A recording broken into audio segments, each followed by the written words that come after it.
Corra, levántese, doña, que hoy es el lunes de la semana y esta semana va a rendir menos. Buenos días por este amanecer que ya nos une y que nos hace cómplices de una jornada informativa especial. Vamos a comentar cómo está el día, cómo está la jornada, y para eso nuestros compañeros Pablo Maquín y Nelson Rodríguez. ¿Cómo les va, caballeros?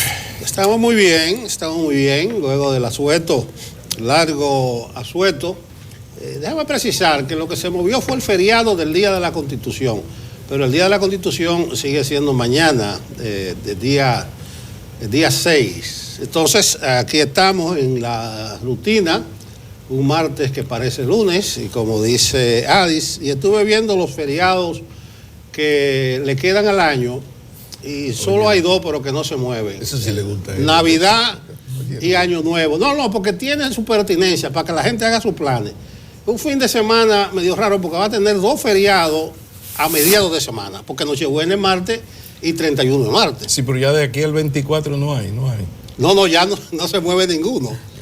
Y el año va a entrar, el Día de Reyes, 6 de enero, cae lunes, ese no se mueve. Entonces imagínense cómo entrará el año. El día primero, feriado. Jueves y viernes y fin de semana. Pero el año siempre entra feriado, Rodríguez. El año siempre entra feriado, pero no siempre entra miércoles. No, pero darle gracias a Dios. Entonces, que uno se lo sufre mucho cuando cae el día primero un sábado. A mis amigos hombres de empresa, que será un final de año y principio también del 2020 poco productivo. Habrá el puente que ni el del sobre el río Kwai, de largo. A mí me gusta recordar siempre una queridísima amiga de un ego sumamente sano, a Dios las gracias, Dios se lo mantenga, pero que no se lo aumente, que ella hasta los 9 años estuvo convencida de que todo lo que se hace el 1 de enero es porque ella cumplía años. Pues hasta que la mamá le dijo, no, mija, es que hoy es año nuevo y se hace fiesta. Digo, anda, yo creía que era por mi cumpleaños. Pero bueno, bienvenidos, gracias por la oportunidad en este martes, que viene a demostrar, este martes con vocación de lunes, viene a demostrar que toda esa caballá que uno habla del lunes, y caramba, que viene el lunes, que el lunes duele mucho. No, lo que duele es el primer día de venir a trabajar. Puede ser el lunes, el martes o el miércoles. Porque uno, la verdad es que con estos fines de semana largos, que uno se desaparece, uno dice como aquel señor que le preguntaron ¿y dónde tú estabas? Dice, mira, no me hagas recordarme que me devuelvo. Así que aquí estamos, hay que sacar de abajo. El país sigue en sus penitencias, en sus problemas. El gran tema sigue siendo el debate en torno a si podrá o no podrá Leonel Fernández ser candidato por su nuevo partido. Y también la noticia más triste de la semana fue el fallecimiento del padre del presidente Danilo Medina, Juan Pablo Medina Báez, que, como es normal, una persona tan querida como el presidente, pues generó todo lo que generó en el fin de semana, pero hasta en esos momentos ocurren detalles que remiten a la política. Y ocurrió algo muy especial que habló muy bien de sus protagonistas. Y yo me remito al detalle del presidente Leonel Fernández. Ahora hay que decir, ya lo eligieron presidente de la Fuerza del Pueblo, ¿verdad? Me imagino que sí, porque uno decía antes presidente, pero del PLD. El detallazo del presidente Fernández, en medio de todas estas contradicciones políticas entre él y Danilo Medina, echar toda la jodida política a un lado e ir a abrazar a Danilo Medina y a doña Cándida. A mí me pareció un gesto que habla muy bien del talante de caballero y de su educación doméstica, de él y del presidente Medina, porque estas cosas no se inventan, estas cosas se coordinan. Entonces, qué bueno que estos dos caballeros dan esa demostración al país de que se puede tener todas las contradicciones del mundo en la política y actuar con decencia y comportarse como caballeros. Claro, usted se puede comportar como un caballero si es un caballero, Si usted no es un caballero, aunque haya perdido a su padre o aunque su enemigo vaya a darle el pésame, usted no va a actuar como actuó el presidente Medina y como actuó el presidente Fernández. Que uno lamentó porque uno, caramba, dice, lo que ha unido el dolor de una pérdida irreparable debería servir para unir lo que ha separado las miserias de la política. Pero ya estos son aspiraciones, lamentos, nostalgias de uno que ve la situación que se ha presentado en torno al ambiente político. Pero quería destacar de Danilo Medina y de Leonel Fernández, de los ciudadanos, la educación doméstica, el talante de caballeros de ambos. Porque esto se ha dado en el momento de mayor crispación en casi 40 años de amistad entre estos dos señores. Que por cierto, quizás es bueno aprovechar, porque don Juan Pablo Medina Báez, bueno, es el padre del presidente y eso significa que los focos van hacia este señor. Pero ¿quién era este señor? A mí me gustaría aprovechar porque hay muchos Juan Pablo en este país y yo amo entrañablemente a la gente que hacen los países y que nadie los conoce, los héroes anónimos, que hacen así, se fajan a trabajar, levantan una familia de gente de trabajo, profesionales, serias, gente buena, un hombre dedicado al trabajo y a Cristo. Entonces, uno no lo conocía, claro que usted no lo conocía, ni yo tampoco. Bueno, yo sabía de él porque al ser Medina Báez es de los Medina Báez de Baní. O sea, si usted busca bien, esos Medina y esos Báez tienen su centro en Baní. Y en algún momento del siglo XX emigran a San Juan de la Maguana. Entonces, por eso quizás yo conocía un poco la historia, pero como don Juan Pablo hay muchos.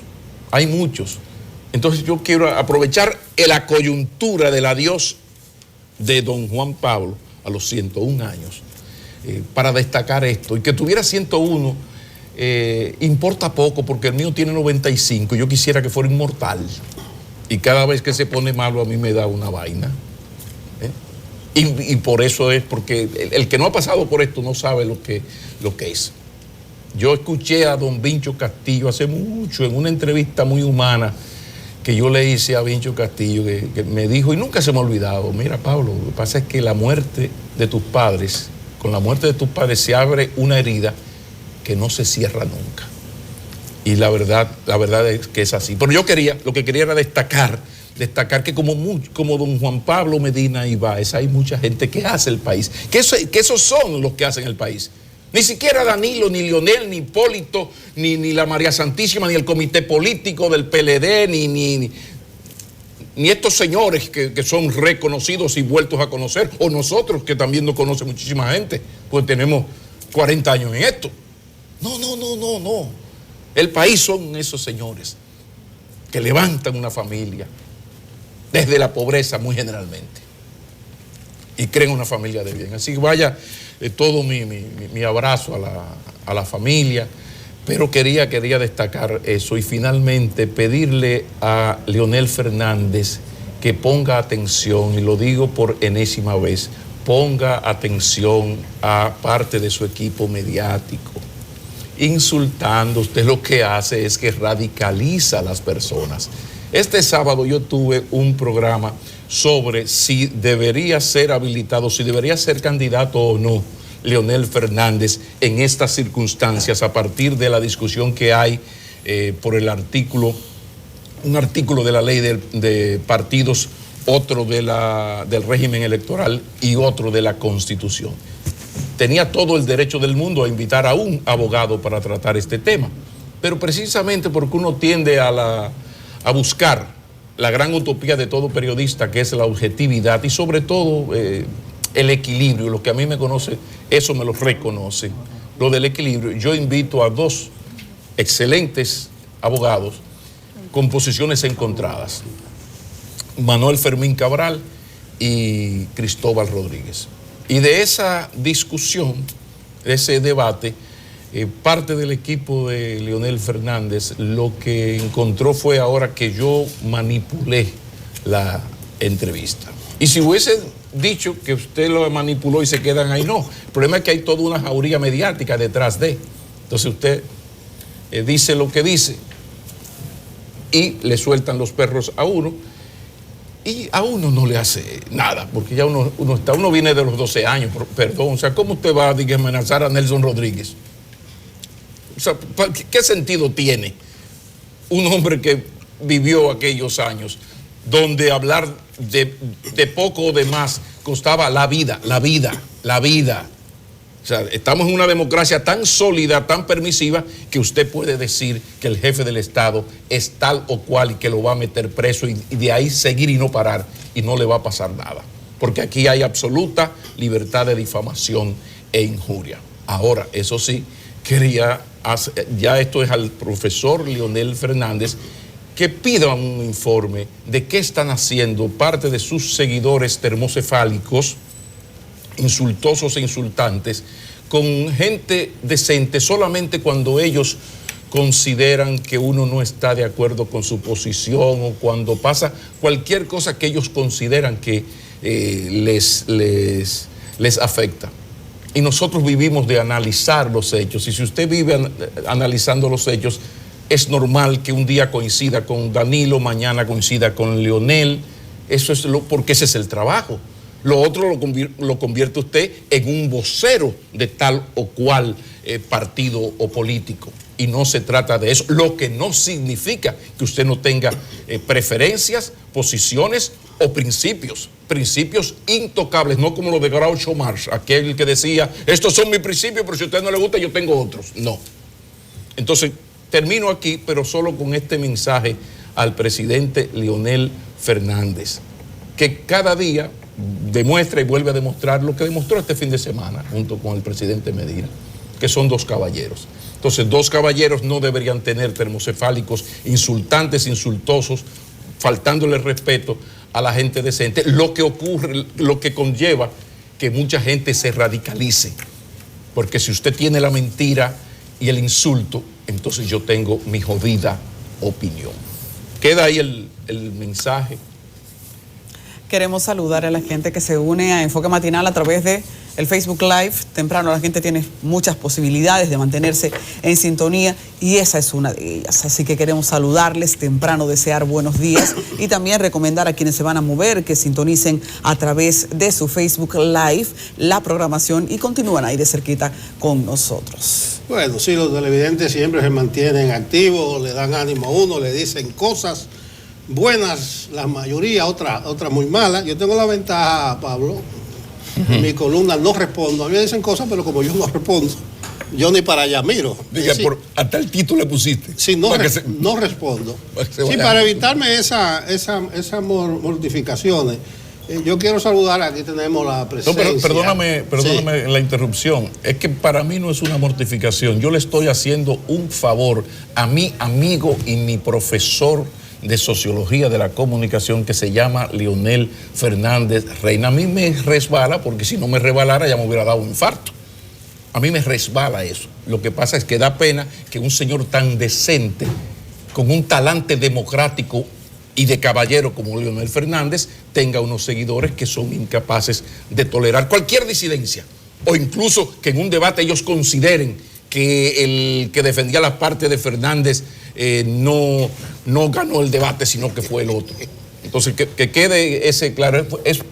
Yo lo que estoy haciendo el favor a Leonel Fernández, que ya se le crearon un enemigo a muerte a las posiciones políticas de Leonel Fernández. Y lo dejo ahí para no volver al tema. Ya lo saben la gente, bueno, no del PLD, de la Fuerza del Pueblo. Deja al señor McKinney tranquilo. Quería saludar, antes de continuar, tenemos la presencia aquí de dos adolescentes que son estudiantes de cinematografía de Lucamaima. ¿Es así? Dos jóvenes, adolescentes no. Jóvenes. Son jóvenes, sí, adolescentes.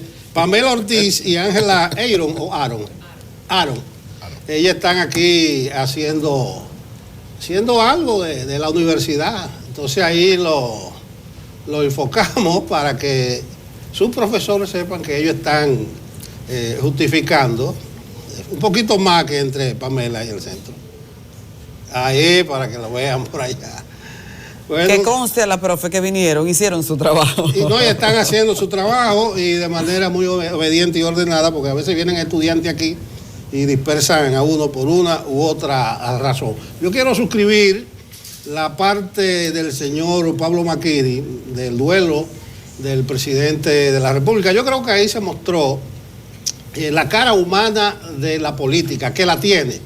Incluso el gesto presencial de figura cimera de la oposición, como Luis Abinader, como Hipólito Mejía, todavía le dieron más connotación a este episodio luctuoso. Pero inmediatamente Juan Pablo Medina llegó a su última morada. La política siguió su agitado curso, porque ayer el PRM tuvo una actividad y el PLD se confirmó lo que ya venía sonando por debajo. Temo Montá, Temístocles, el nuevo presidente del partido, dijo en un programa radial la semana pasada que el PLD iba a objetar ante la Junta Central Electoral la candidatura de Leonel Fernández.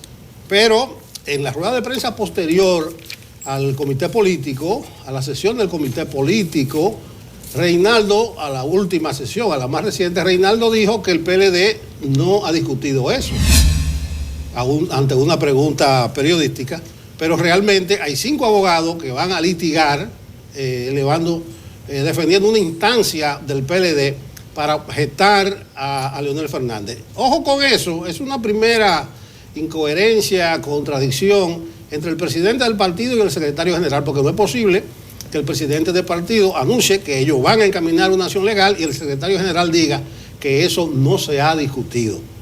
Yo decía aquí que no me gustaba Temo como el presidente del partido para esta etapa, porque es a construir que van una nueva organización y se necesita algo menos de beligerancia y sí la reconstrucción de esa organización. Lo mismo digo yo para la Fuerza del Pueblo.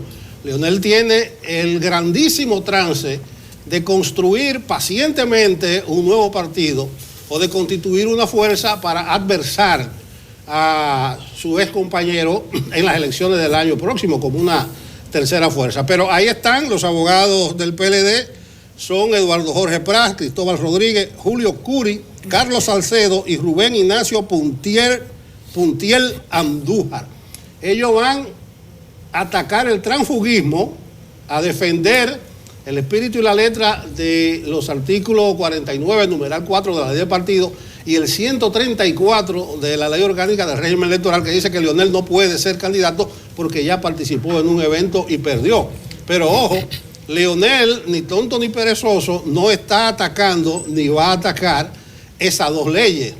Los abogados de Leonel dicen que ellos van a reivindicar los artículos 23 y 123 de la Constitución. El 23, el derecho a elegir y ser elegido, y el 123, que son los requisitos, 4, para ser presidente de la República, que Leonel, dicen ellos, los cumple a cabalidad, porque tiene derecho a elegir y a ser elegido, y él cumple los requisitos de ser dominicano, de tener más de 30 años, de no estar condenado ni subjúdice, y además de que no ha sido miembro de los organismos castrenses en los últimos 3 años.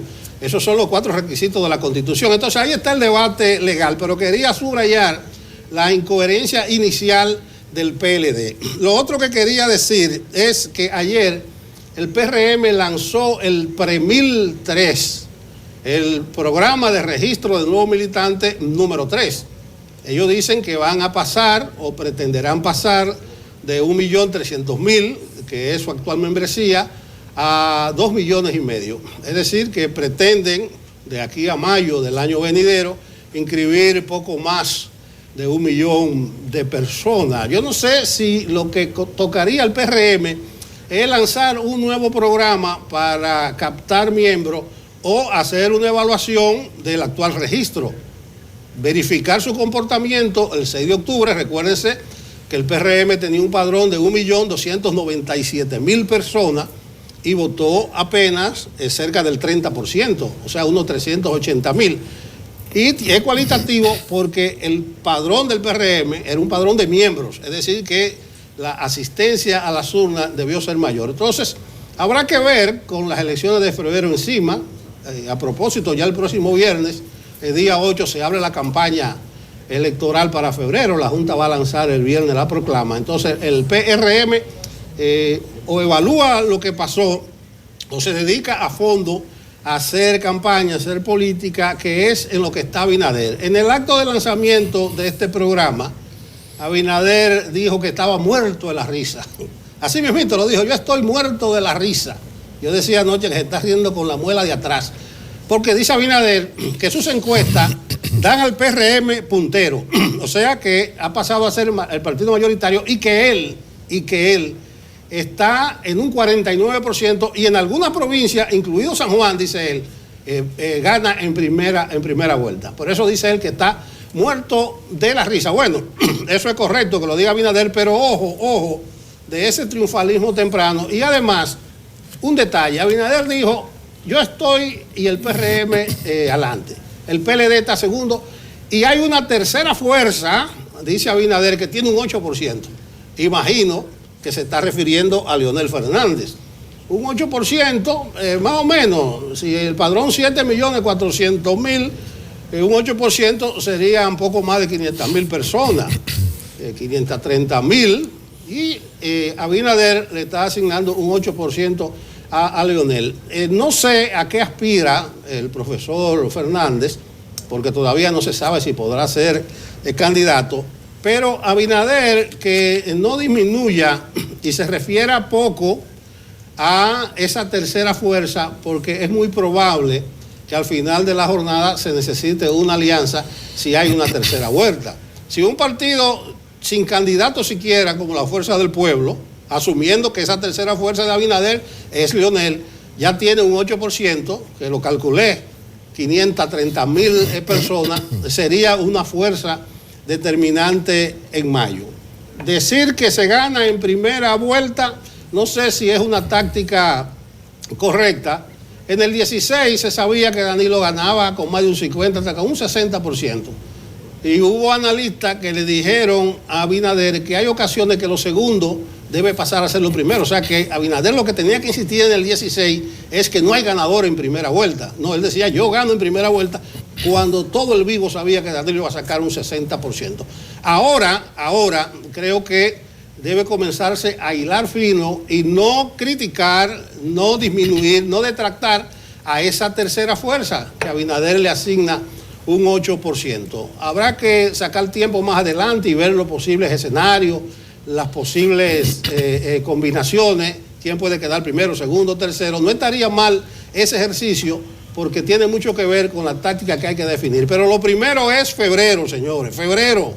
Lo primero es salir bien librado de febrero porque eso va a influir mucho de manera significativa en mayo. Lo cierto es que nada está escrito y uno no recuerda un escenario tan indefinido antes de unas elecciones, porque alguien me anotaba lo del 90, pero en el 90 recuerden que el PRD fue dividido en dos partidos, en aquella partido de Masluta, el partido de Peña, que fue lo que permitió que subiera el PLD y de alguna manera ganara ese proceso electoral a nivel presidencial, que luego no fue así, pero también que obtuviera una cantidad inmensa de síndicos, entonces eran síndicos, igual que en el 96, donde lo que hubo sí fue una gran sorpresa, que fue el Frente Patriótico. Pero algo como esto, donde nada está decidido, incluso depende ahora de una decisión del Tribunal Constitucional, si la tercera opción va o no va, pues yo no lo recuerdo.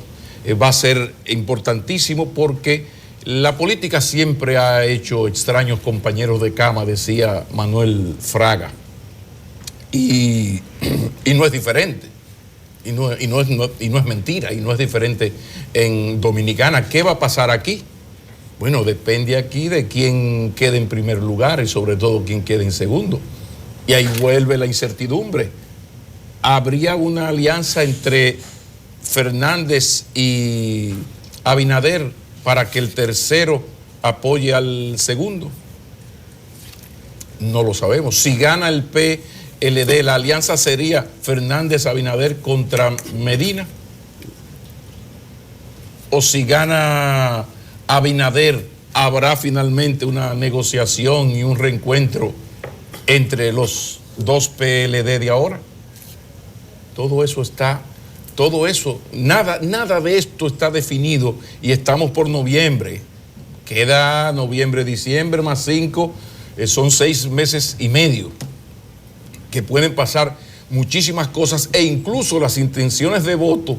Lo que usted hace una encuesta hoy, bueno, y le sirve para seriarlas, para hacer 4 o 5 y luego ponerla como una serie y poder llegar a algún tipo de deducción y de conclusión. Pero ahora mismo una encuesta ni siquiera te dice mucho, porque hay que ver, por ejemplo, finalmente cuántos PLDistas se van a ir del PLD hacia la fuerza del pueblo. ¿Cuántos de los legisladores, aspirantes a legisladores y a alcaldes se van o no se van? ¿Es una estrategia o no de Leonel Fernández y su nuevo partido el que permanezca gente suya dentro del PLD a la cual no se puede tocar porque ganó en buena lid su candidatura? Son muchísimas cosas. Ahora ya finalmente sí quiero, porque como Nelson citó los 2 artículos de la Constitución que van a ser la basamenta para la defensa de los abogados de Fernández, sería bueno presentar antes de irnos los 3 artículos que van junto con esos 2. En estos 5 artículos está la naiboa, el gustativerol. Aquí es que está la esencia de la discusión que esos gurús, esos leones van a discutir, porque yo tuve esta entrevista con Fermín Cabral y con Cristóbal Rodríguez, y la verdad es que a uno le costó mucho tratar de meterse y dar la vuelta para que se entendiera, porque estas son gente de muchísimo nivel y los abogados a veces son complicados. Pero rápidamente, por ejemplo, artículo 134 de la Ley Orgánica del Régimen Electoral. Transfugismo en las candidaturas. Las personas que hayan sido nominadas para ser postuladas por un partido, agrupación, movimiento político o alianza a la cual pertenezca el mismo a un cargo de elección no podrán ser postuladas por ningún otro partido, agrupación, movimiento político o alianza en el mismo proceso electoral. Ese es uno de los artículos de la discusión. El otro artículo es el 49.4 de la Ley de Partidos, que dice sobre los requisitos para ostentar por una precandidatura. Cito: para aspirar y ostentar una precandidatura o candidatura en representación de un partido, agrupación o movimiento político, se requiere 1, 2, 3. El cuarto, que el aspirante a una precandidatura para un determinado evento electoral en representación de un partido, agrupación o movimiento político no haya participado como candidato por otro partido, agrupación o movimiento político para el mismo evento electoral. Y finalmente hay un artículo 10 en el reglamento para la escogencia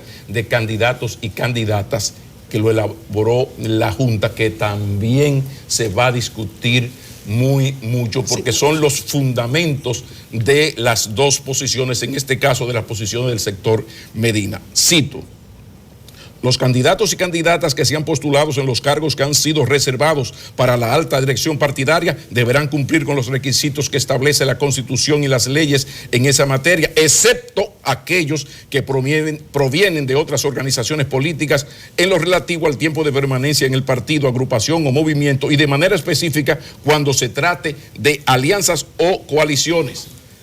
Casos en los cuales se podrán presentar personas no pertenecientes a la organización partidaria siempre que las mismas no hayan participado en las primarias o convenciones de otros partidos y en las cuales no hubiesen ganado las posiciones a las que fueron propuestos. Anoten eso por ahí, porque en esos artículos, más los 2 que citó el señor Rodríguez, está la esencia de lo que viene, que de esa decisión ahí podría estar el nombre del próximo presidente de la República. Bueno, Paliza, presidente del PRM, dice que hoy esa organización va a anunciar las alianzas y coaliciones que tendrá principalmente para febrero. Esperemos, no creo que haya mucha sorpresa. Jorgito, el inefable Jorgito, la gente de prensa de Abinader, dice que Abinader tiene una rueda de prensa esta tarde. Oigan, ¿para qué?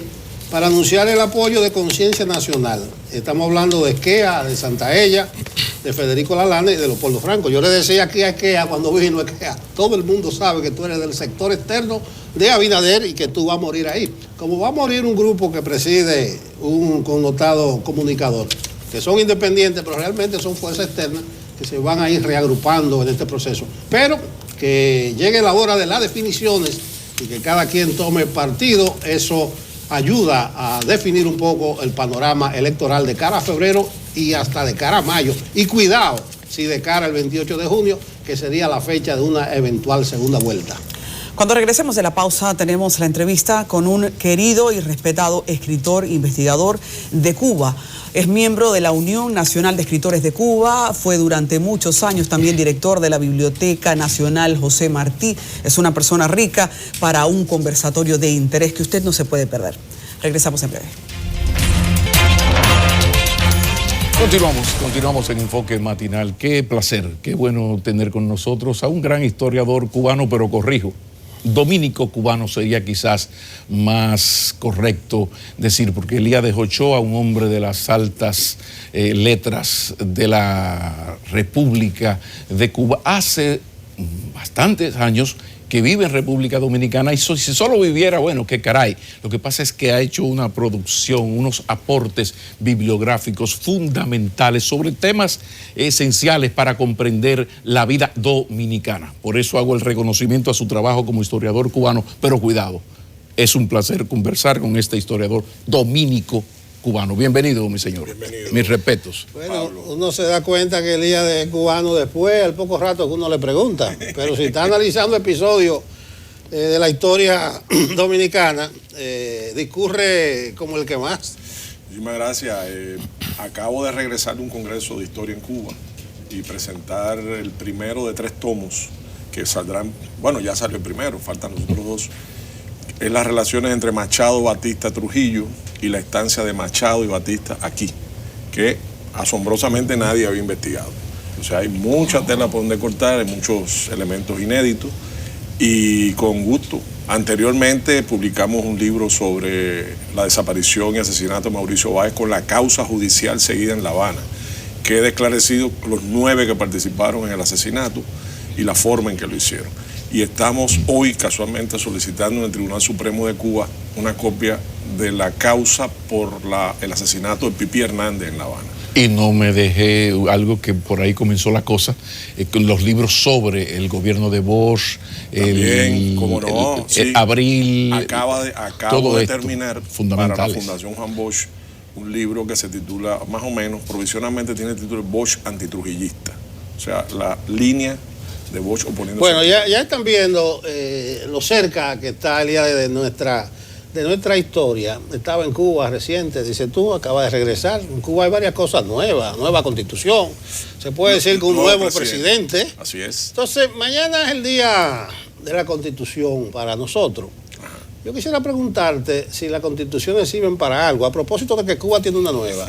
La de nosotros se dice que la de 2010 es la más moderna, pero veo que en Chile, y por ahí quiero comenzar, una de las consignas fundamentales es la modificación de la Constitución, que dice que es una Constitución muy cerca del Estado, es subsidiada por el Estado, una figura, y quieren algo más social. Vamos a aprovechar el día nuestro de la Constitución para ver realmente si la llamada Carta Magna, Ley de Leyes, no tiene mucho que ver con el desarrollo institucional y el nivel de conciencia de la gente. O sea que por más bonito que sea el texto, las constituciones valen lo que valen los ciudadanos del país a la que pertenece la constitución. Cada país y cada pueblo tiene la constitución que más o menos lo refleja en algún momento de su desarrollo. Las constituciones son una hechura de la modernidad. Es decir, era la forma de poner límites al poder absoluto de las monarquías y era la forma de garantizar en una especie de pacto entre el pueblo llano, la nobleza y la monarquía las relaciones y las funciones del Estado, los deberes de los ciudadanos, las normas de convivencia social, etc. Las constituciones en muchos lugares se hacen para ser burladas, quiere decir, se hacen precisamente como un papel. Yo sé que aquí un político dominicano dijo que la constitución es un papel. Ese político tenía suficiente cultura histórica para saber que no son un papel las constituciones. Las constituciones son realmente la forma en que se lleva a un documento de obligatorio cumplimiento por todas las partes un compromiso social o un contrato social, como lo llamaba Rousseau. Se trata entonces de un documento que debe ser reverenciado, cuidado, respetado y cumplido. Ok, pero las constituciones deben ser... La Constitución es un documento aspiracional, o sea, lo que nosotros aspiramos como país, o debe reproducir, ser la expresión de una realidad en especial, porque a República Dominicana nos pasa eso. Tú agarras la Constitución y hay una base de derechos, y dice derecho a qué sé yo qué cosa, y derecho a la educación. Hay un divorcio, e incluso lo que hablábamos de la ruptura entre Constitución y ciudadanía, al punto que los ingleses ni constitución tienen. Y fíjate la fortaleza institucional de ese país. Mira, las constituciones, yo no soy constitucionalista, pero lo que he podido ver en el devenir de la historia, en el estudio, las constituciones son o deben fijar realidades e incluir aspiraciones. Ni uno ni otro, ni una parte ni otra en detrimento de la otra. Es decir, debe tener un equilibrio entre el ser y el debe ser, entre la realidad y la axiología. O sea, así es como nosotros... Estas son las metas que esta sociedad se traza, pero partiendo de realidades. Una constitución que no esté anclada en la realidad de un país se torna obsoleta. Y debo decir algo, todas las constituciones tienen carácter histórico.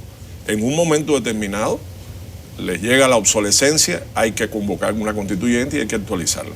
Es una hechura humana y por lo tanto es falible y es perfectible también. Aunque lo que se hagan sean enmiendas, pero en verdad las enmiendas es eso. Y lo que tú dices de que, Pablo, de que pues, a veces se escriben y no se cumplen, había un político español que decía, hagan ustedes las leyes que yo haré los reglamentos.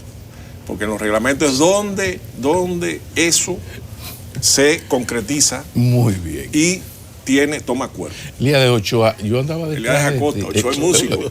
Ochoa es músico, un gran amigo mío.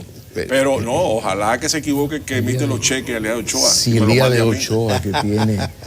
Hay una canción que anoche estaba yo, perdón por el no, pero no, es un honor que me compare con él. La persecución viene porque hay una pregunta que yo le hago mucho a los historiadores dominicanos cada vez que los entrevisto. Saludo a mi directa Muquín, Adriana San Ben. El conservadurismo dominicano. Aquí hubo aquel sueño duartiano, sí. Y ahí mismito en días apareció Santana, el artículo 110 se fue para el carajo. Ulises Francisco es para allá, ya usted sabe la historia. Juan Bosch, se sabe la historia. ¿Qué pasa? ¿Por qué hay unos países de una tradición conservadora hasta el punto que tú ves como el Opus Dei prácticamente cogobierna el país? Mira, el conservadurismo es un movimiento político a estudiar. O sea, no es solo a denigrar ni a rechazar. Yo, por ideología y por concepción del mundo, no me adscribo a la visión del mundo conservadora, pero respeto a los grandes conservadores y a los profundos conservadores convencidos de su punto de vista. El conservadurismo, el nombre lo dice, conservar algo. ¿Conservar qué? El status quo y las tradiciones. Conservar quiere decir mantenerlo todo como está sin que cambie nada, o la mayoría de las cosas sin que nada cambie. Por lo tanto, el referente del conservadurismo es el pasado. Queremos conservar algo que ya tuvimos. Y el carácter progresista de la historia lleva a otras personas a verlo desde otro ángulo. Todo está en cambio, todo está en movimiento y lo mejor está por venir. No en el ayer, sino en el mañana. Por eso el hombre debe activarse, participar en la política, en la vida social, de forma tal que el ciudadano pueda cambiar y mejorar sus sociedades sin un horizonte definitivo, ¿no? Siempre en avance. El conservadurismo ha tenido en América Latina y en República Dominicana un alto componente de vinculación en sus orígenes con la tierra, con la tenencia de la tierra, con los latifundios, con los hatos, con las grandes extensiones derivadas de de la invasión colonial española y lusitana, en el caso de Brasil, o en el Caribe de otras potencias europeas, que pretendía precisamente que no se tocase la propiedad. El conservadurismo hace de la propiedad un artículo sacrosanto. Todo se puede, menos la propiedad. Por eso la crisis en la reforma agraria. Por eso la crisis. Y por eso la situación explosiva en América Latina, en los 60, donde el tema reforma agraria ha sido el leitmotiv que todavía uno lo oye en muchos lugares, de que es todavía una aspiración por cumplir. Entonces, el conservatismo se ha expresado en una alianza, por ejemplo, tácita y explícita con la religión, en el caso del catolicismo. Se ha expresado también, claro, hay una tendencia dentro de la iglesia. Por eso hablé de Opus Dei, no hablé de la Iglesia Católica, no de la derechona, dentro de la derechona conservadorista también de la hay Iglesia una Católica. tendencia a la teología de la liberación que no es conservadora. Exacto. Dentro de la iglesia, para ser justo con la iglesia. Entonces, es una tendencia que está viva, que tuvo su momento más de auge, está vinculada al neoliberalismo en el caso de América Latina, que tuvo su tendencia, su momento cúspide en los años 70, principios de los 80, con la revolución conservadora de Margaret Thatcher y Ronald Reagan. Pero el caso dominicano, porque yo tengo escrito por ahí que el problema nuestro es que los partidos supuestamente liberales, revolucionarios o liberadores, el precio de llegar al poder es dejar de ser lo que eran. Claro. Eso ocurre. PRD 1978, aquella gran negociación, o el PLD Frente Patriótico. Pasan a ser, o sea, ¿cuál diferencia hay en las posiciones del doctor Balaguer o del Frente Patriótico ya gobierno a la hora de las grandes decisiones? Tú sabes lo que pasa, Pablo, que también en América Latina hemos sido muy remisos a tener debates ideológicos profundos. Nos gusta el brochazo, nos gusta la anécdota, nos gusta el chiste, pero el estudiar exactamente cómo han transcurrido, cómo han devenido las sociedades, eso es una tarea pendiente. Entonces, por eso hay tanta confusión, donde, por ejemplo, en el caso de España, por ejemplo, pero que tiene que ver con eso, Partido Popular. O sea, los conservadores son por antonomasia enemigos de lo popular, porque son élites. Sin embargo, el Partido Conservador Español se llama Partido Popular. Y aquí te podrás encontrar partidos con apellidos revolucionarios, sociales, o incluso hemos visto nacionalsocialismo en Alemania, que son lo contrario de lo que dice el eslogan del partido. Eso explica mucho la evolución o la involución de partidos que han surgido con una agenda social, una agenda de vocación colectiva, y han terminado siendo igualitos a sus enemigos de las vísperas.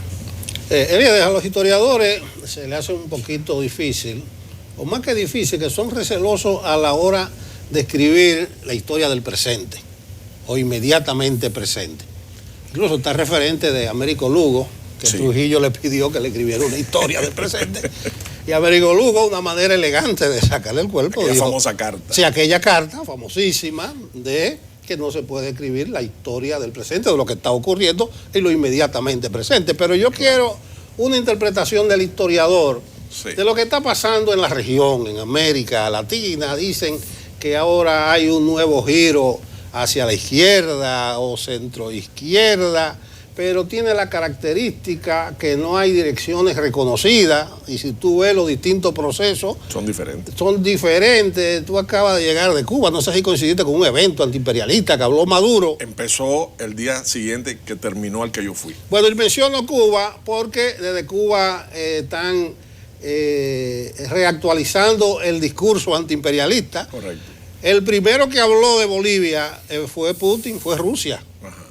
Es decir, que ya no existe aquellos dos bloques de la Guerra Fría. Entonces, ¿qué interpretación tú le das a todos estos acontecimientos de la región? Chile, Ecuador, Venezuela, Nicaragua, Colombia propiamente dicho. Bueno, primero que el historiador no puede desligarse de su tiempo. Un historiador que solo se dedique al pasado y no sea un hombre de su tiempo es un historiador fallido. Américo Lugo, con aquella carta, en mi opinión, modestamente, lo que pasa es que el tercer mundo no es reconocido todavía como cuna de hombres muchas veces de índole universal, pero Américo Lugo, en mi opinión, con esa carta se equipara a Unamuno y su rechazo a admitir en el inicio del curso en Salamanca, en el año 36. El discurso improvisado. Aquella discusión con el general Millán de Astray. O sea, son principios inviolables, éticos, que parten de la ciencia y terminan en la ética. Y Américo fue un ejemplo de eso que ojalá se conociera más en el mundo entre la clase de los historiadores, entre el grupo de los historiadores. Ahora, en América Latina estamos viendo la continuación de un proceso. Ese proceso no es de ahora. Estamos viendo un proceso que, si queremos segmentarlo, empecemos enero del 59 con el triunfo de la Revolución Cubana. Precisamente la Revolución Cubana ha tenido la trascendencia que ha tenido y ha tenido la permanencia que ha tenido porque estaba muy arraigada en la historia nacional. Si hubiese sido un complot de grupos pequeños, de élite o de tiranos, no hubiese tenido el apoyo del pueblo y no hubiese podido mantenerse tanto tiempo. Ahora, la Revolución Cubana representó las aspiraciones de millones de personas en América Latina, no hacia el socialismo. No, de hecho, el socialismo en la Revolución Cubana es el fruto de la propia agresividad norteamericana contra el proceso que hizo radicalizar. Una circunstancia. Una circunstancia, no era el plan. Vaya de cochino fue que Fidel se quitó el crucifijo. Claro, porque... Y dejémonos de relajo. No era para menos. Estaba invadiendo y en el horizonte estaba la flota norteamericana lista a atacar de un momento a otro. Entonces, ante esas situaciones, usted toma quizás el camino que no hubiese, pero era el que le quedaba. El primer deber de todo ser vivo es seguir viviendo. Seguir viviendo. Y tú tienes que defender la vida. Entonces, ese proceso tuvo altas y bajas. Momentos como en los 60, donde se creyó que se podía reeditar la experiencia de la Sierra Maestra. Un error, porque en muchos lugares no habían condiciones. Aquí mismo, la expedición del 14 de junio no encontró la receptividad campesina que sí tuvo en Cuba el movimiento 26 de julio. Otro momento también fue las dictaduras militares, que precisamente para frenar una situación de cambio en Chile, una experiencia en un país como Chile, conservador, una experiencia socialista de Allende. Entonces, todo eso hizo que en algunos países se avanzara, en otros se estancara, y luego vino a cambiarlo todo, yo pienso que para mal, el neoliberalismo. O sea, el neoliberalismo es una receta de laboratorio de los llamados Chicago Boys, que pretenden extrapolar a América Latina, con sus problemas que son muy propios de América Latina, experiencias de dirección de la economía norteamericana de los países desarrollados, en las cuales las grandes corporaciones abogaban y siguen abogando, el movimiento neoconservador norteamericano sigue abogando por la reducción del Estado y la libertad de acción de las transnacionales o las grandes corporaciones. Un Estado pequeño, una economía capitalista fuerte, libre, capaz de hacer por ganancias lo que haga falta hacer. Por maximizar ganancias, todo lo demás se sacrifica. Los programas sociales, las escuelas, la propiedad social, la participación del Estado en la regulación. Claro, eso es relativo. Cuando vino la crisis del 2008, que quebró la General Motors y los grandes bancos norteamericanos, el Estado saltó a salvarlos. Y ahí nadie se acordó de la receta neoliberal, de la mano mágica del mercado, ni un Estado pequeño. Que todo vino por la falta de regulación. Y sigue siendo la falta de regulación. Hoy, el Financial Times, o del Financial Times, Diario Libre, publica un artículo donde precisamente habla de la falta de regulación que sigue en la economía mundial y que va a seguir, porque no hay interés realmente en poner normas de beneficio colectivo. ¿Y tú compartes la afirmación de que gran parte de los problemas de las democracias occidentales es que están dirigidas más por grandes corporaciones que por gobiernos, que se ganan elecciones pero en verdad no se gobierna porque hay una dependencia de esas grandes corporaciones que te tumban un gobierno, manejan los medios de comunicación en última instancia? Nosotros conocemos los presidentes. ¿Qué te parece eso? Nosotros conocemos los presidentes de nuestros países, pero no conocemos a los presidentes de las corporaciones que dirigen de verdad nuestros países. Hacemos huelga contra los presidentes de los gobiernos concretos que tenemos delante, pero no podemos hacer huelga con los que deciden nuestra vida, que están en Washington o en New York o sabe Dios dónde, ¿no? Pero en realidad la vida del hombre moderno depende íntegramente y no parcialmente de esas grandes corporaciones. Espían tus datos, saben lo que tú compras, saben a dónde vas, saben tus amistades. Te dicen, te proponemos una amistad en Facebook. Claro, porque ya tú averiguaste todo mi círculo de relaciones, tú sabes que esa persona es amiga de un amigo. Entonces, el espionaje se ha convertido en algo normal. Pero luego también exportan recetas que son una especie de camisa de fuerza, que son antihistóricas y además que son inhumanas para rentabilizar las ganancias de esas corporaciones. Elías, ¿tú te atreves a caracterizar lo de Chile? Porque hay números que no cuadran. Sí. Era la democracia de la más estable. Sí. El conservadurismo estaba instalado, pero entonces ha explotado esto y lo ha emborrado todo. Es que habíamos vivido una mentira. Chile como modelo, aquí el sistema le gusta mover modelos. En la época de la Guerra Fría, el modelo en Europa era Berlín Occidental. Era la gran vitrina en medio de Berlín, de la República Democrática Alemana, para vender las bondades del capitalismo. Después del triunfo de la Revolución Cubana, el modelo fue Puerto Rico, que gozó de una bonanza precisamente por ayudas extras para poderlo poner como ejemplo de lo que debía hacerse para evitar ser como Cuba. Luego Chile fue el modelo neoliberal. Los Chicago Boys aplicaron todas sus recetas en Chile, estando la dictadura de Pinochet. Por lo tanto, nos han vendido una serie de datos macroeconómicos que son muy lindos y muy convincentes, pero que no tienen que ver con la vida real del pueblo. Cuando tú ves ahora a los chilenos decir que no llegan a fin de mes, pero que hace rato no llegaban, que las aseguradoras de salud son un saqueo y un engaño, que tú estás viendo cómo tus hijos tú no puedes garantizarles la educación, y que no es de ahora, que es de hace décadas. Ahora, es una costumbre ya de las grandes potencias, porque si bien los norteamericanos, europeos tienen su Berlín, su Puerto Rico, por ejemplo, el bloque soviético tuvo su Cuba, porque uno recuerda la excelente relación con aquel Consejo de Ayuda Mutua Económica del CAME, que compraba a un precio sobre el precio internacional del mercado la caña de azúcar, y vendía a un precio por debajo del mercado el petróleo. O sea, Cuba no respondía, los hechos en Cuba, la realidad social de Cuba, de esa Cuba 60-70, no respondía a su verdadera realidad económica,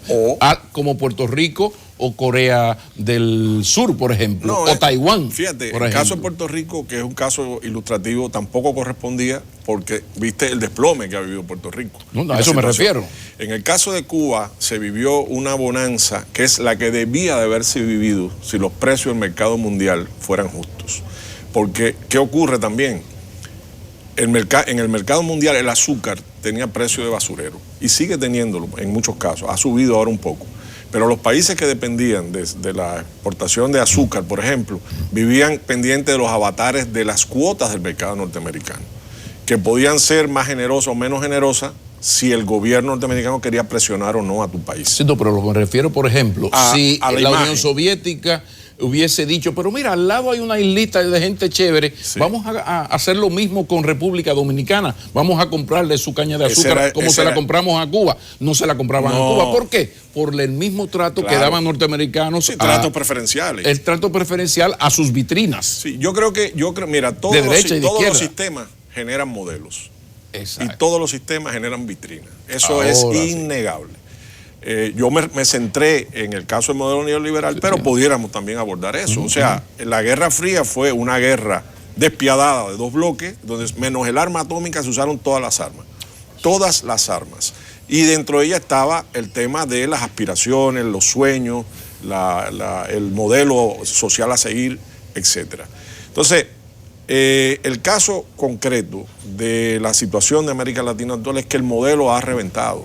El modelo lo que ha demostrado es ser como siempre fue, pero que estaba muy maquillado, muy hermoso, muy a nivel macroeconómico era muy atractivo, pero eso obviaba al ser humano de carne y hueso y sus sufrimientos diarios para poder vivir. Mientras las élites, recordemos, América Latina es el continente del mundo de mayor desigualdad. No sé hacia dónde conducirán estos caminos. Yo insisto en la ausencia de direcciones reconocidas en cada uno de estos procesos. Entonces, si América Latina camina hacia el caos y sin una dirección con autoridad reconocida, es incierto el panorama. No sé si esto está ligado a la revuelta de abril del 84 en la República Dominicana, que Bosch convino en llamar poblada. A poblada. Y eso produjo una discusión y nunca nos pusimos de acuerdo, pero Bosch insistió en su poblada. Aquella vez, el aumento de algunos artículos de primera necesidad, fruto del acuerdo con el FMI, fue el detonante. Sí. Entonces parece que se desataron una serie de ansias contenidas. En Ecuador fue el aumento de precios de los carburos. En Chile fue un insignificante dólar con 17 centavos al precio del metro, del autobús.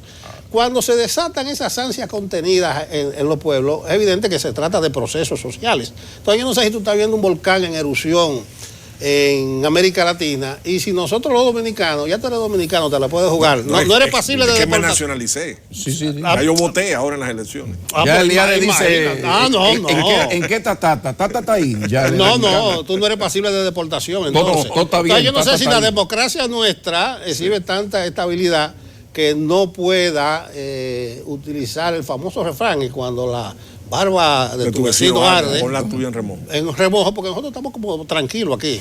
Mire, y ojalá que las contradicciones políticas, sociales y económicas dominicanas sigan por los cauces democráticos y de paz social, porque el caos a nadie beneficia.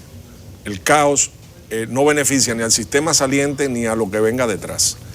La solución y el grave peligro del neoliberalismo con su caída estrepitosa, porque ya ahora imponer ese modelo en América Latina va a costar, bueno, otras dictaduras como único, a la fuerza, porque ya se ha demostrado fehacientemente que no funciona, por lo menos para las condiciones de América Latina.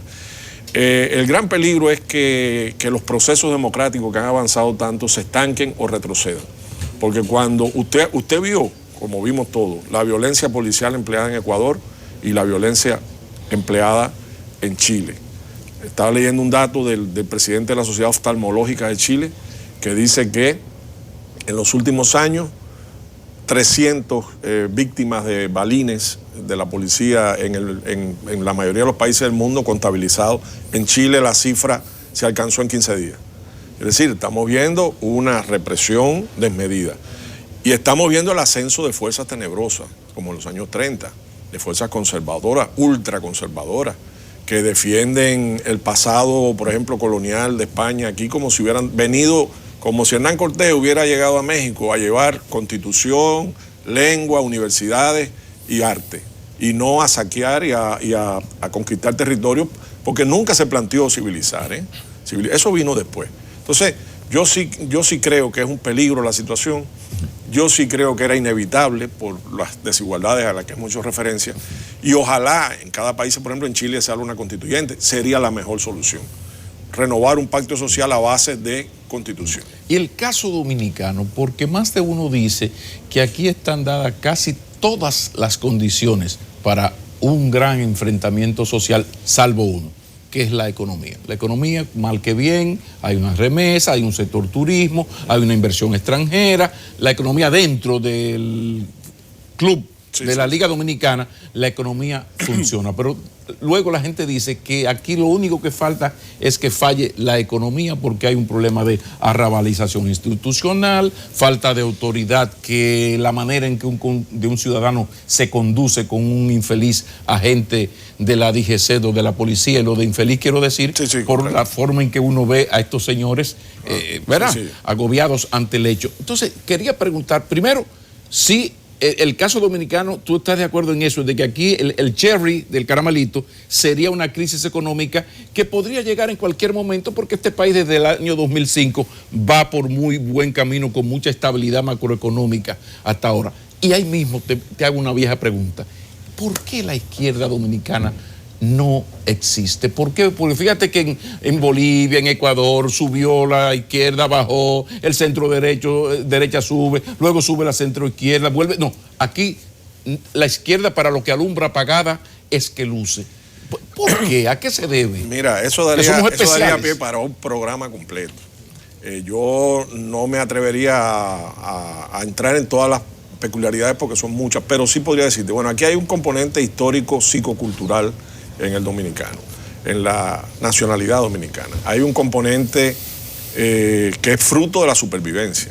Cuando tú dices, yo vivo el hoy, no me interesa el mañana. Eso es fruto de que tú eres un sobreviviente, que tú has venido sobreviviendo y ya estás vivo para ti. Fíjate que aquí tú preguntas, ¿cómo estamos? Y dices, estamos vivos. Ya estamos vivos, es un gran éxito. Cuando eso es lo elemental, que tú estés vivo. Entonces, también ha habido, y aquí hay un factor importante. Mira, la izquierda dejó de estudiar en el mundo, de estudiar. La imagen que mi mamá me recordaba de nosotros, yo nací en un barrio humilde de Santiago de Cuba, donde había muchos miembros del PCP, incluso un senador del PCP vivía allí, La Roca, la hermana, vivía el Doblar, que era el secretario del partido. Me dice mamá, la imagen del comunista era con un libro abajo del brazo. Es decir, Marx es una teoría a estudiar. De ahí sale la práctica política. Aquí se dejó de estudiar.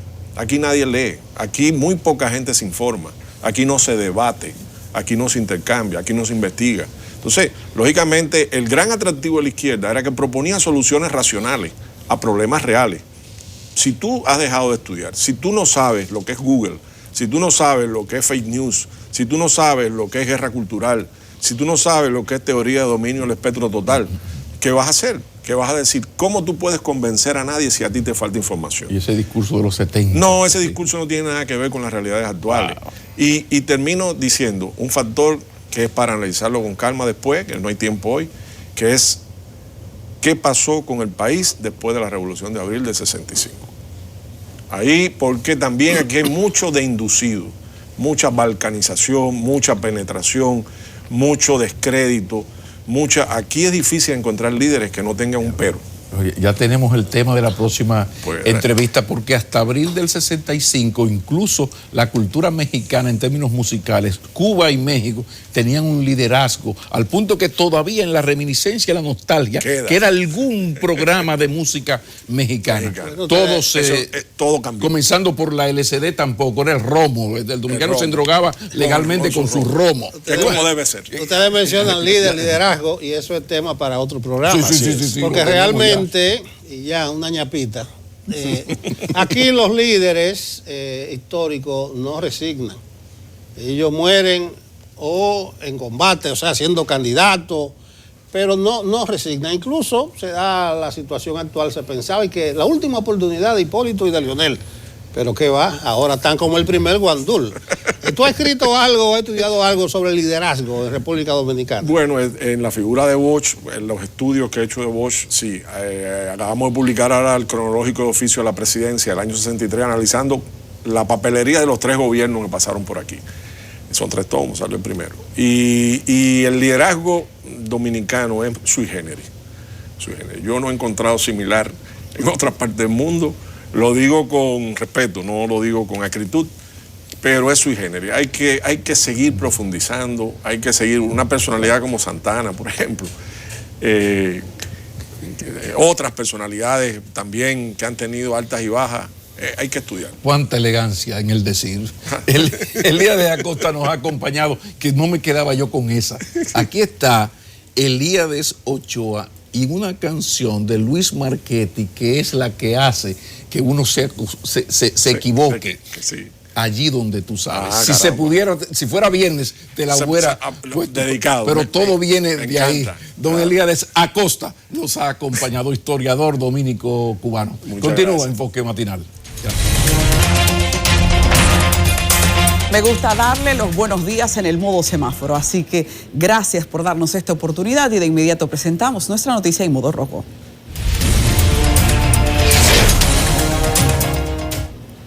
Miren, desde el 24 de abril del 2015 ha llovido mucho, ha salido mucho el sol desde el día en que fue encontrado el cuerpo de Paola Languasco. Tras ese hallazgo, la familia de Paola, con argumentos demostrables, ha planteado que la libertad de Ambiorix Nepomuceno en esa ocasión se hizo con el contubernio de fiscales y policías como resultado de una operación corrupta. Hoy la Fiscalía de Santiago tiene una segunda oportunidad. Tiene una segunda oportunidad para no fallarle a esa familia y al país. Demostrados actos de corrupción en aquel abril no se limitan a la frustración de una justicia tardía. También tienen costos para el Estado. El costo de una extradición, el costo del tiempo que hay que dedicar doblemente a un expediente y a una búsqueda. Pero también tiene una segunda oportunidad, otro expediente. Un expediente que reposa en la Fiscalía de San Francisco de Macorís, donde también Ambiorix Nepomuceno es el principal acusado del crimen contra Fausto Rivera Bobonagua en el 2011. Segundas oportunidades que pueden a esta familia y también a la familia de San Francisco de Macorís como al país servir de ingrediente para recuperar la confianza perdida. Por muchas razones, la justicia se ve en entredicho, en desconfianza de una población que observa, de una población que sufre los casos que de manera agonizante se presentan en los medios de comunicación. Hoy nos despertamos entonces con esa segunda oportunidad viendo la actuación del Ministerio Público. y atentos a la solicitud de medida de coerción que deberá conocerse hoy en el Palacio de Justicia de Santiago para un expediente tan esperado, luego de la extradición que se realizara ayer y de la que aquí hemos tenido completa cobertura. Igualmente tendremos cobertura en el día de hoy, así que atentos. Y así atentos, pasamos a la luz amarilla.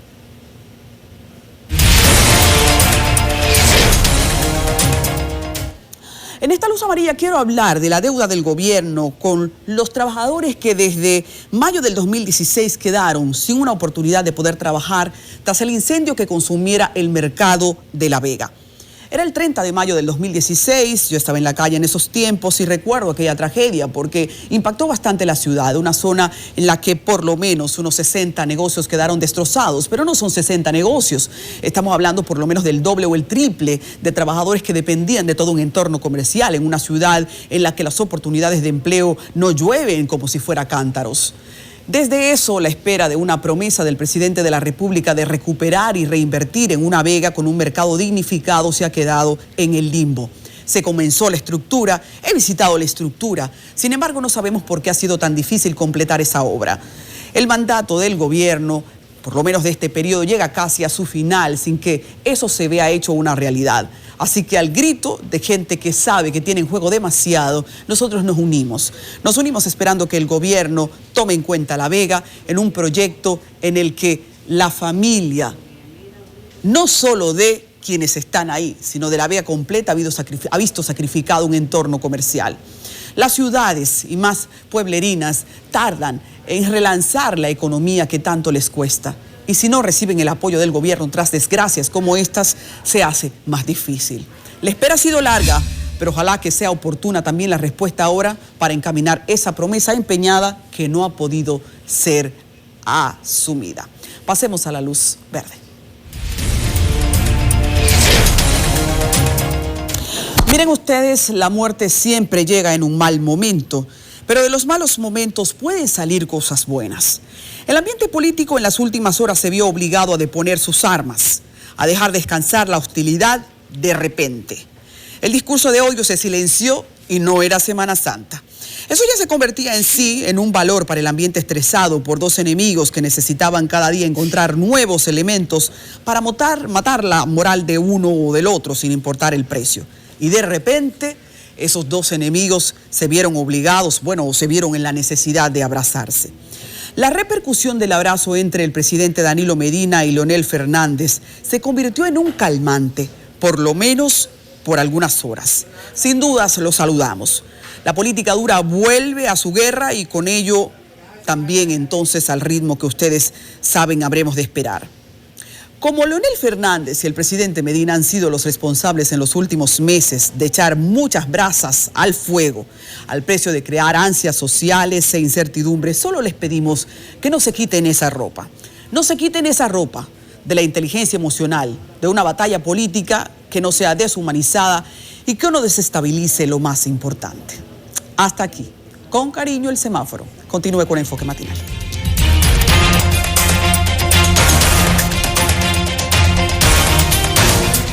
El reconocimiento de los partidos políticos o de los movimientos que aspiran a ser partidos políticos o movimientos en un ya oficial trabajo que la Junta Central Electoral respalde ha sido motivo de discusiones en los últimos días, en las últimas semanas, a propósito de que algunas no pasaran la prueba. La prueba que según la ley tiene que ser filtrada por la Junta Central Electoral. A propósito de eso, uno de esos movimientos que aspiraba a ser reconocido por la Junta Central Electoral es Patria para Todos. Patria para Todos tiene unos argumentos que en las últimas horas son dignos de un análisis, dignos de discusión, y por eso hemos invitado a Fulgencio Severino, cabeza, presidente, ¿verdad?, del movimiento Patria para Todos. Fulgencio, muy buenos días. Buenos días y gracias por esta oportunidad. Gracias por aceptar la invitación. Ya sabemos que ustedes han estado haciendo un esfuerzo para convertirse en un movimiento reconocido por la Junta Central Electoral. Sin embargo, la reacción ha sido el rechazo. Ustedes están inconformes, ya lo sabemos. ¿En qué aspectos, según la Junta Central Electoral, no cumplieron ustedes? Bien, 4 partidos hicimos solicitud de reconocimiento. De esos 4 partidos fueron sometidos a verificación 2 aspectos básicos, que es el de militante, o sea, el que tenga los comités de acuerdo a la ley, los partidos que soliciten reconocimiento deben tener un comité por cada municipio. Tiene que tener 158 estructuras. Y adicional a eso, tiene que disponer, tiene que entregarle a la Junta un padrón equivalente al 2% de las votaciones presidenciales anteriores, es decir, al 16 en este caso. O sea, en las elecciones pasadas se votaron a la presidencia unos 4,5 millones de personas, había que entregar el 2% de eso. Eso es más o menos 90,000 personas. ¿Cuántas firmas ustedes depositaron como simpatizantes del movimiento? 96,000. Recuérdate que la firma no es obligatorio tener simpatía, sino que están de acuerdo. Tú puedes inclusive ser de otro partido. Que fue la discusión, por ejemplo, de otros que consiguieron al final la aprobación. Decían, es que esta gente no tiene que ser necesariamente inscrita en este movimiento, sino solo simpatizar con que se cree esa institución política. Entonces, cuando la Junta va en el mes de junio a verificar lo que habíamos entregado, ¿cuál es la situación? Número uno, hay que empezar por el grupo de personas que ellos localizan. Es decir, la Junta muestra mucha incapacidad para localizar el listado de personas que tú le entregas. Y porque ese es un proceso. Esa metodología, entonces. La Junta lo verifica solo. Tú no sabes lo que ellos hacen. Tú no ves los inspectores no te dicen, mira, aquí hay un listado de ustedes, yo quiero que tú me ayudes a localizar. No, nada de eso. Eso nosotros no sabemos hasta que la Junta verifica y nos da el informe final de lo que los inspectores... Pero le creen a ese proceso, bueno, a esa metodología. Tú no tienes otro método, nosotros lo cuestionamos porque no se responde a la realidad. O sea, tú no puedes decir que de la muestra que la Junta tomó, en el caso de nosotros, fue de 1,191 personas. Tú no puedes decir que de eso apareció, que tú nada más encontraste el 53%. En el caso de nosotros, que fue el partido que más localizaron, porque de País Posible localizaron el 45%. Y de los otros partidos no llegaron a localizar 40%.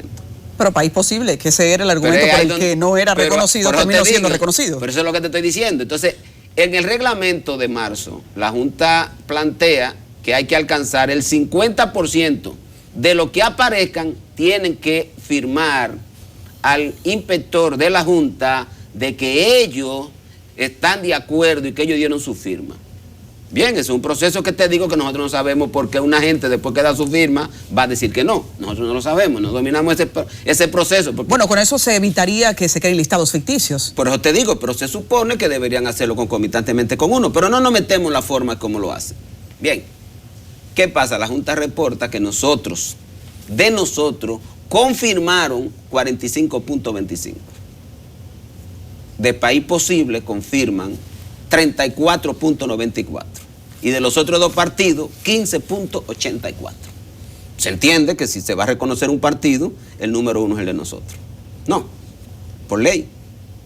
Pues no es así. ¿Qué argumentos ha dado la Junta para no reconocerlo? No lo sabemos todavía, porque ni siquiera ha emitido la resolución de por qué a un partido que tiene una puntuación inferior a la de nosotros lo reconocen y por qué a nosotros no nos reconocen. Pero ese informe debió salir simultáneamente al anuncio, ¿no? Claro. Pues eso debió haber salido la resolución. ¿Por qué?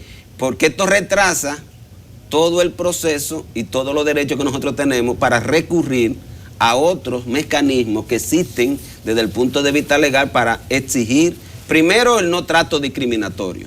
Porque tú no me puedes tratar a mí de una manera diferente a como trata el otro. Frente a la ley todos somos iguales. Si usted está violando la Constitución de la República que dice que usted, una misma ley, no la puede cambiar para mejorar los resultados de otro, y entonces la ley la aplica para perjudicar, que fue lo que pasó con nosotros. O sea, si el reglamento dice que había que alcanzar el 50%, nosotros cuestionamos por qué no se alcanzó el 50%. Nosotros dijimos, bueno, denos la posibilidad de denos un listado y nosotros vamos a ir a buscar a la gente, porque nosotros no estamos de acuerdo con ustedes, porque eso es algo que nosotros tenemos derecho. ¿Qué van a hacer ahora, Fulgencia? O ir al Tribunal Administrativo y Contencioso, porque ese es el mecanismo. ¿Cuál es el problema? Lo que te señalo, o sea, primero niegan el derecho que tenemos de elegir y ser elegidos, que es un derecho constitucional, porque nos quieren obligar. Aquí hay una cultura en la que hay mucha gente inclusive que no debería ser partícipe de esa concepción que hay. Quieren obligar a que tú seas de uno de los partidos tradicionales. Y nosotros, como Patria para Todos, tú sabes que nacimos en el 2007. Nosotros no dependemos ni siquiera de reconocimiento para existir. Nosotros somos un grupo que hace vida política permanente. Bien, nosotros sabemos ¿En qué momento vamos a poder incidir de forma significativa en la visión que nosotros tenemos de la sociedad dominicana? Porque nosotros somos un grupo de hombres y mujeres profesionales, la mayoría, mucha gente del pueblo, pero gente que no anda en la política buscándosela. O sea, nosotros no andamos en la política porque queremos cargo, ni vamos a negociar con los partidos tradicionales por cargo. Hay que destacar que ustedes son un grupo de activistas políticos que goza de muy buena reputación. Pero quiero preguntarte, Fulgencio, los partidos minoritarios tienen una cola, un descrédito. Parecen existir solo para una transacción económica, aliados a un mayor que justifique esa existencia en una operación económica que uno no entiende qué trabajo social significa a largo plazo. Y eso hace que a veces se limite la gente a querer apoyar a esos partidos pequeños porque no han cumplido un rol social importante. ¿Qué consideras sobre eso a la hora de esos juicios que prejuician tanto? Bueno, en tema de filosofía, yo creo que ustedes lo saben como periodistas y comunicadores. O sea, lo que tú hagas con la vida es responsabilidad tuya.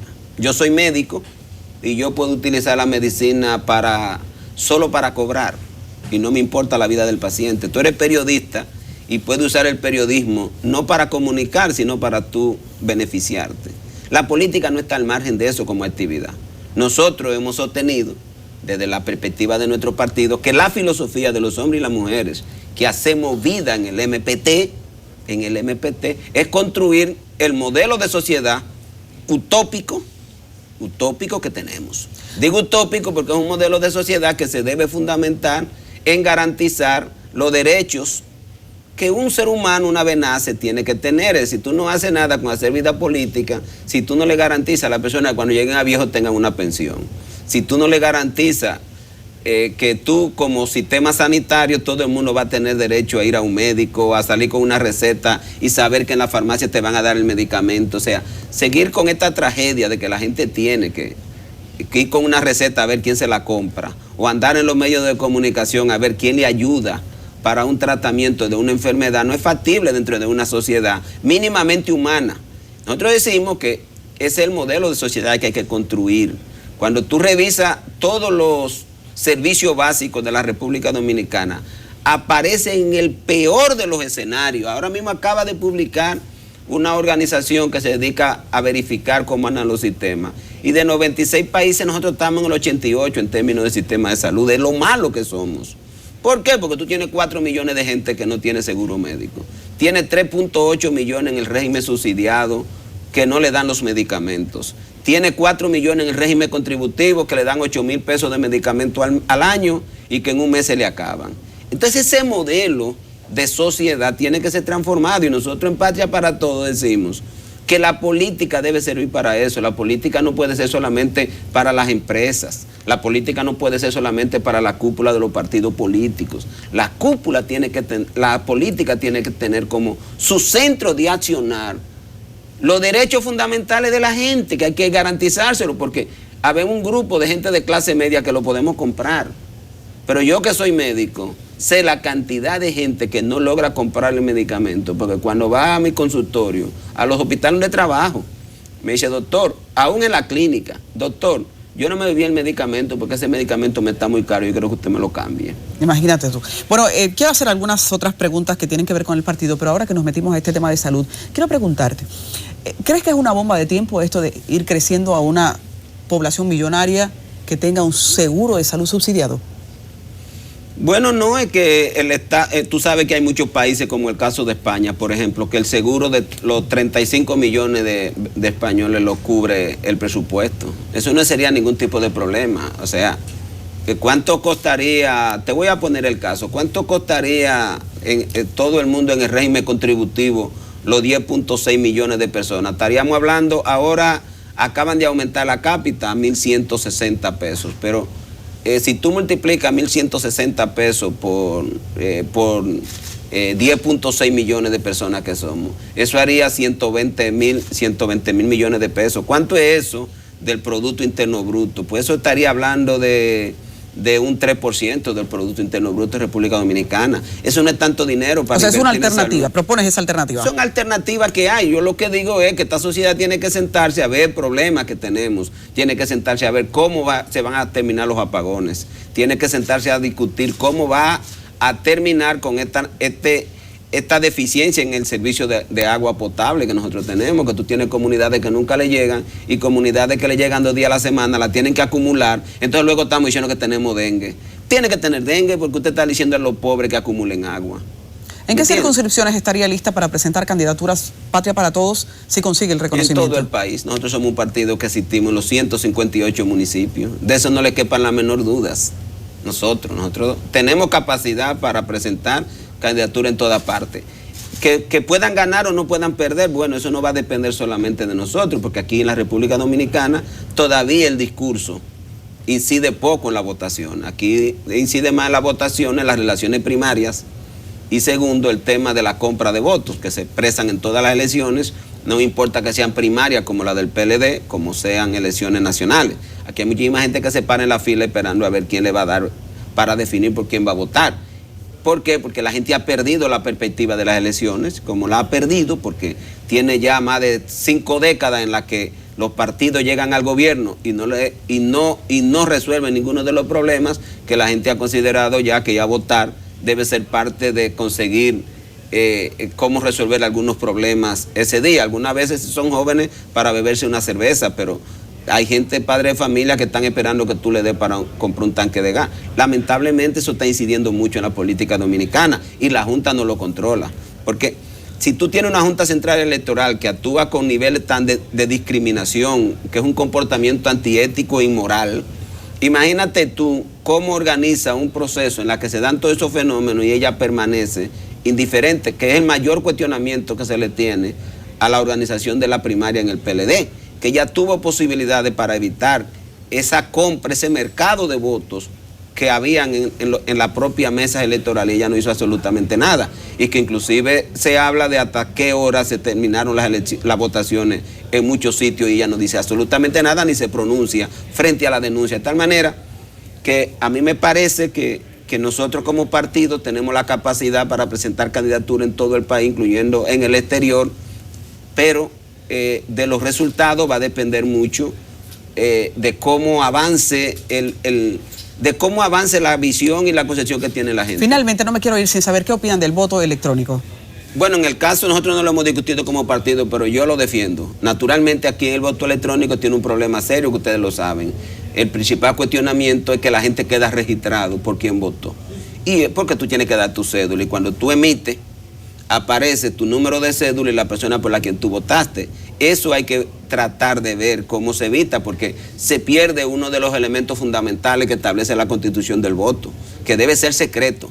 No se debe saber para evitar cualquier ¿No represalia. crees la versión que ha dado la Junta de que es oculto? De que esos trazos no quedan. ¿No le crees a esa versión? No, porque se registra el voto, se registra tu cédula, o sea, de que tú registras tu cédula tiene obligatoriamente. Yo digo de lo que hay que revisar. Yo pienso que el hecho de que podamos tener un sistema que rápidamente dé los resultados, a mí personalmente me gusta, y no creo que el país debe dejar de aprovechar la posibilidad de tener un resultado rápido, con menos trauma que estar contando toda esta papeleta, todo lo que hemos ido a elecciones sabemos. O sea que a mí me parece adecuado.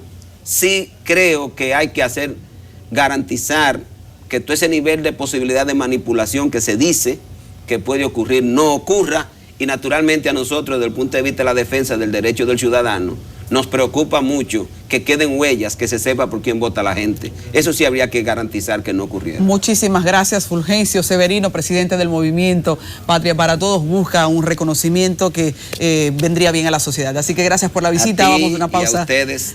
En Enfoque Matinal. Continuamos y damos la bienvenida a Samuel Guzmán. Samuel, ¿cómo están las redes, Samuel? ¿Cómo andan las redes? Buenos días, Pablo. Buenos días, amigos de Enfoque Matinal. Las redes tienen de todo. Después de un fin de semana largo, tenemos varios casos que involucran a motoconchistas, una mujer que se convirtió en superpoderosa, de todo un poco. Vamos a comenzar con los motoristas que siguen como chivos sin ley en República Dominicana. Mire este primer video de cómo se va una manada en rojo en la Lincoln con Kennedy, ¿no?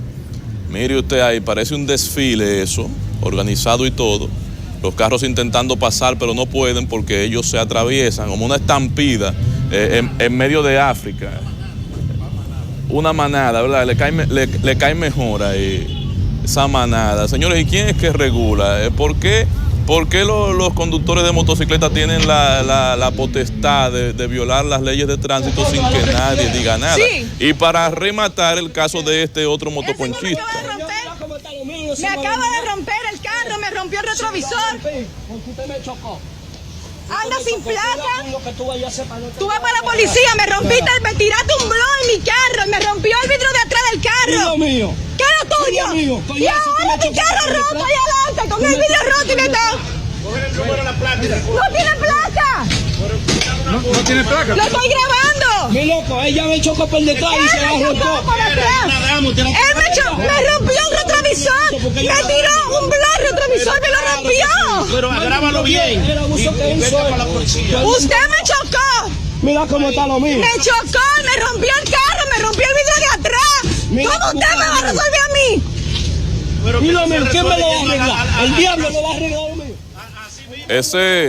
Ese suceso vial se produjo en la Francisco Prat Ramírez, eso en el Millón, por aquí muy cerca. Y sin importar quién tuvo o no la razón en la colisión, lo cierto es que los motociclistas, los amigos motociclistas, siempre toman la ley en sus manos. Entonces, y entonces como son muy unidos, que no pasa así con los conductores de automóviles, cuando usted choca a uno o él te choca a ti, o uno de ellos te choca a ti, igualmente surge ese grupo, esa manada que infunde el terror, el miedo entre los conductores. Por favor, ¿quién es la persona, qué autoridad puede ayudarnos con estos casos que cada día más se salen de control, lamentablemente? Como también se salió de control, o puso el control, impuso su ley, este caballero tiene que ser primitivo, con garrote en manos, le entra palos a una dama que supuestamente había sustraído una mercancía. Mire usted. Ya, pero no le da a la mujer, Dios mío. Oh. Diablo.